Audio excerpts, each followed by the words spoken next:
Olá, queridos alunos do quarto período do curso de Direito da Faculdade de São Lourenço.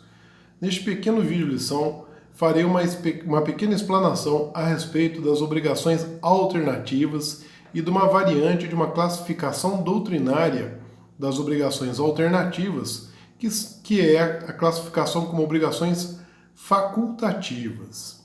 E também uma distinção com a relação às obrigações cumulativas. Bem, primeiro é importante esclarecer e fazer essa distinção a respeito de uma obrigação alternativa de uma obrigação cumulativa.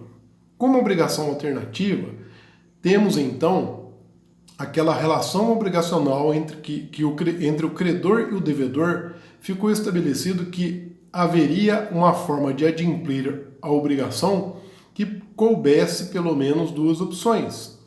Por isso o nome é alternativa. Cumprir-se-á a obrigação fazendo uma coisa ou outra. Correto? Então existe essa permissiva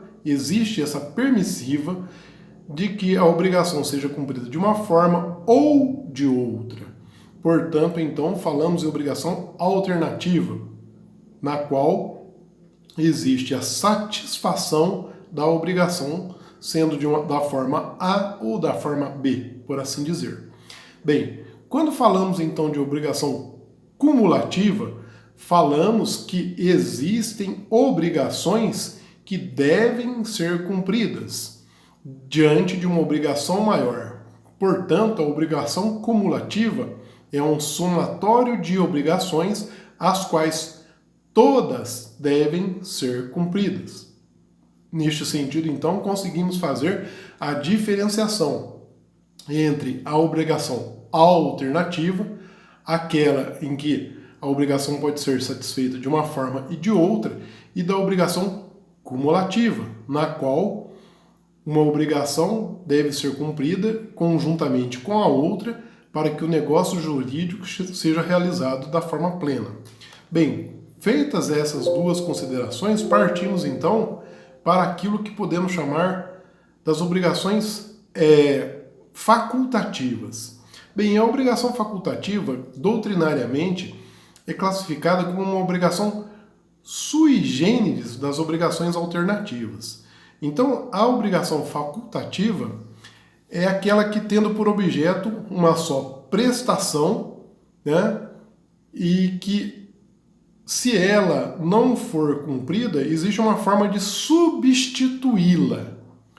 Portanto, tecnicamente, ela não deixa de ser uma obrigação alternativa. Acontece que é como se fosse uma obrigação alternativa em que existisse a opção A, aquela que seria a primeira, e na ausência disso, ou na impossibilidade disso, fizesse a opção B. É uma classificação, portanto, então, doutrinária, porque se assemelha muito, ou a bem da verdade, trata-se realmente de uma obrigação alternativa, no caso em que, se cumprida da forma correta, seria a primeira opção. Mas existe a possibilidade, foi aventado entre credor e devedor, que se não for possível ser feita de uma forma, far-se-á de outra. É por isso que a doutrina fala que a obrigação facultativa trata-se então de uma obrigação alternativa. A bem da verdade, assim o é. Mas ela não é uma alternativa na essência, no sentido de que, se feito de uma forma ou feita de outra, estaria satisfeita. Ela é alternativa no sentido, faça assim, se não for feito desta forma, faça então da segunda opção. Por isso que se trata de uma obrigação alternativa sui generis. Correto, pessoal? Então temos aqui a distinção entre a obrigação alternativa, obrigação cumulativa e a obrigação facultativa, que é uma forma sui generis da obrigação alternativa. Obrigado a todos e até a próxima videolição.